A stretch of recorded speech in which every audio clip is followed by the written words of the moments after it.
All right, good morning, everyone. Welcome to the San Antonio Playoffs Media Day. So happy to have you all here. We're going to kick things off with Chris Wade. So if you have a question, please raise your hand. And Jonathan, let's go ahead and get started with you. Jonathan Ramlakan, 5 Regions Sports. How you doing, Chris? Hey, what's up, John? Oh, doing well. Let's get right into it. You obviously got the call to be a replacement for this one. During that time period before you got that call, were you staying training, getting ready, kind of maybe anticipating this is something that can happen?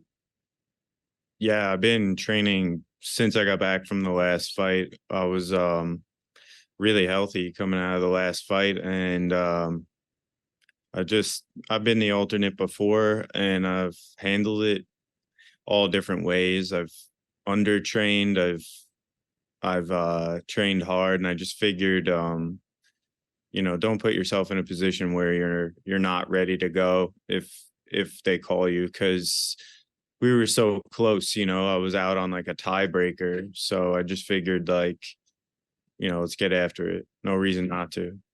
Now, with that having to come in and stay ready, obviously you've been to the playoffs before, you faced adversity before. How is that adversity going to allow you to maybe push through and break through in this championship series? Yeah, I mean, I think I could argue that all of my trials that I've been through in my whole career have led me to this point. I think that's why I'm here. I think this goes beyond just a little bit of like, oh, you're in. I think destiny and fate and hard work, it's all a weird intertwined thing, and I don't think that this is just coincidence. So I think it all plays, all of it. Getting the flowers for your hard work. I appreciate your time, my man, and good luck in your fight. All right, thanks, John. Patrick. Hey, Chris, this is Patrick McCoy from Combat Sports UK. So, obviously, you're the fill-in for Mobley. And was there a sense of relief when you got the call that you would be the alternate after the way your season ended? As some would say, it was a heartbreaking end to the season. I mean, yeah, it feels right. It feels like I'm supposed to be in the playoffs, right? I mean, I have the same amount of points as the other guy. It's just like this sequence of tiebreakers that they use to decide who's the fourth person. Um, I feel that it's tough, regardless, to be having 2 fights and then 4 people make the playoffs. So it just feels right, like I was saying in that first segment.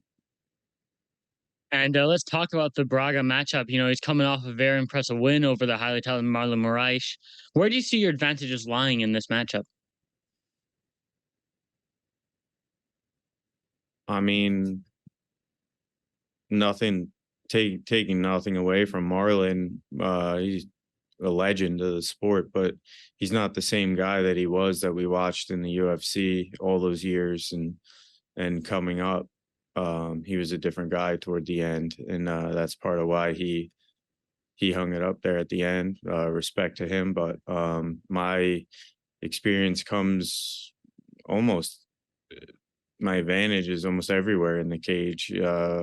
He's a very good technical striker, but he has a third of the professional fights that I have, a fraction of the experience on the ground or against a cage. So I think that the majority of the advantage lies with me. And if you were to win this match, obviously you'd be in the final. And a matchup I'm sure interests you would be the Bubba Jenkins trilogy bout. What do you think about that one? What do you think about his fight with Jesus Pinedo? I mean, man, listen, as much as they want that to be the case, I really don't give a shit about that guy. I don't think he's a good person. I think his ego's massive. And I don't respect that as a wrestler.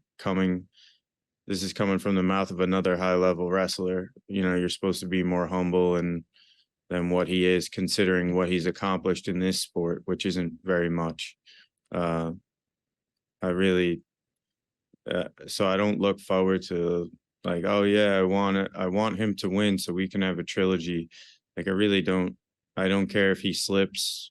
outside and you tell me he's out tomorrow, that's just how I feel about the guy. Well, thank you so much and good luck this weekend. Thanks. Gavin. Hi, Chris. So you're facing Gabriel Braga, who's unbeaten. What makes you think you can be the first man to beat him? I mean, what most of his fights are not at a very high level. He was a fill-in this year, and even though he's got a lot of talent and he will be a great fighter, most of his career, he's on his way up. I mean, just because you're undefeated doesn't mean that you're going to remain undefeated in this sport. That's not how it works here. Okay, thanks for your time. Good luck your fight. Thanks. All right, Jake. Hey, Chris, great to talk to you. Jake Noaker from the Scrap News. Just going back to that call when you got the call back into the playoffs, where were you when you got the call and what was your immediate reaction? I was at my house. I was actually at my house with my daughter. Ray called me. I missed the call. We were somewhere, and then he texted me like, "Hey, brother, I need to talk to you. Call me back." So I called him back, and he's like, "Hey, have you been training?" And I was like, "Yeah," because the last time he called me, he was asking me if I had a guy possibly to fight on one of the upcoming New York cards. So I thought he was calling me back in regard to that. And I was really surprised that that it was to tell me that I was filling in, and especially in this situation. And I know now that we're in the playoffs, the point system doesn't necessarily matter anymore, but do you feel a need to go in there and do something a little extra, prove something because, you weren't originally in the playoffs? Again, no, it's about getting your hand raised, and it was semantics why I wasn't in the playoffs, right? I mean, how many points do I have, and how many points does Pineda have? They're the same, I believe, 6. Right. So, I mean, what are we talking about? It's kind of like, they just have to figure out who's going to advance. So they're picking tiebreakers. So, I mean, a lot of people are acting like, "Are you surprised this?" And listen, man, I've been here 5 times. I've been knocking at the door. I've been in the finals. I've probably the first year should have taken the whole thing down with that whole Schultz situation. So I just feel like I've been putting the work in, and it's my time, man. It's fate. And then last one for me, with how involved you are with your gym, Long Island MMA, and all the experience you just mentioned in MMA and PFL, how many more seasons do you think we can see you in the Smart Cage? I mean, listen, man, do I look like I'm my age? I feel like I don't. I feel like I don't look or function like I'm the age that I am. So I'm still a very competitive guy. I feel very youthful. I still have a spirit to fight. And I'm not in a mindset of like, I'm done with this. I'm done with this fighting thing. I still love to get in there and compete. So that as long as the PFL wants to have a savvy vet around and a guy that's always making runs at titles, then let's do it. Thanks so much, Chris. Thank you. Jay Christian. Good afternoon, Long Island Killer. Chris Gary, What's up? Focus Fights Audio, man. How are you, sir? Good. How are you? Hey, I'm doing all right, but still don't.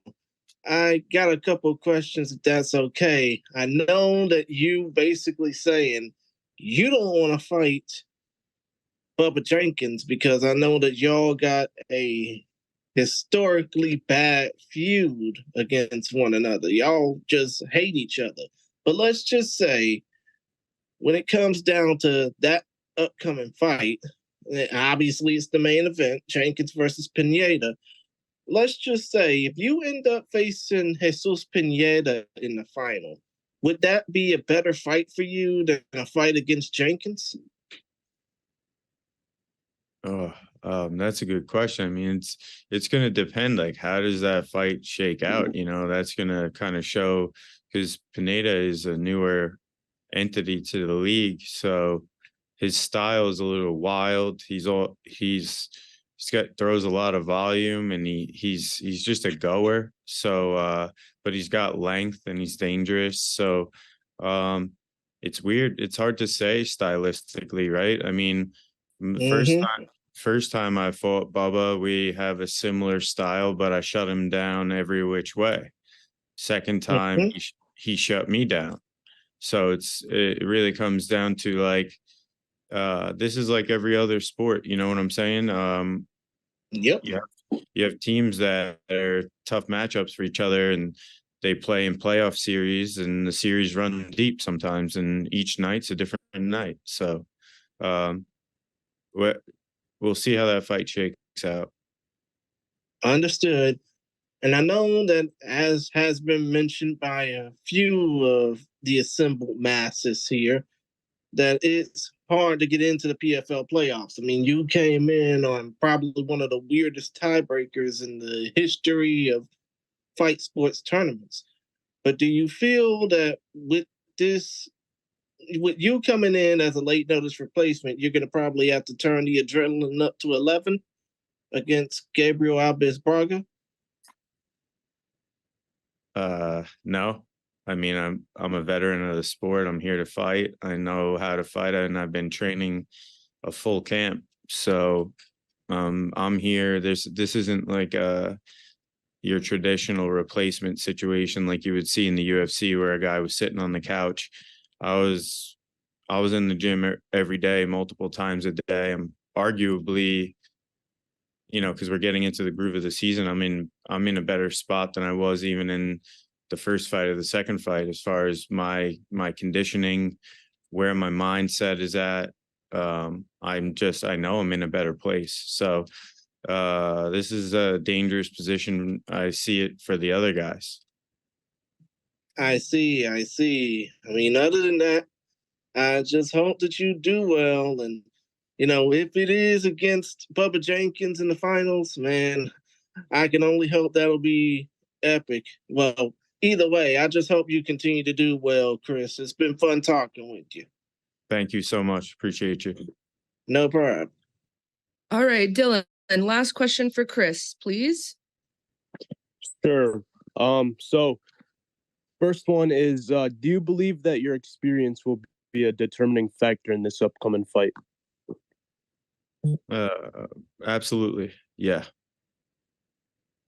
Awesome. And sorry, I forgot to introduce myself with the last. I wanted to finish up with the last question there, but Dylan Napoleon, New England MMA. Sorry. What's it mean to you to represent Long Island and be called the Long Island Killer? Well, it means a lot to represent Long Island, just because I love where I'm from. I love that's where my family is. That's where a lot of my friends are. I love our way of life, our people. So I'm very proud to be from there. With that being said, the nickname, I didn't make that nickname up. So that was kind of given to me here through the PFL, and it is what it is. But anything Long Island I love. So yeah, I'll take it. Awesome. Thank you, Chris. Thanks, All right, Mr. Wade, thank you so much. Appreciate Thanks, your guys. time today.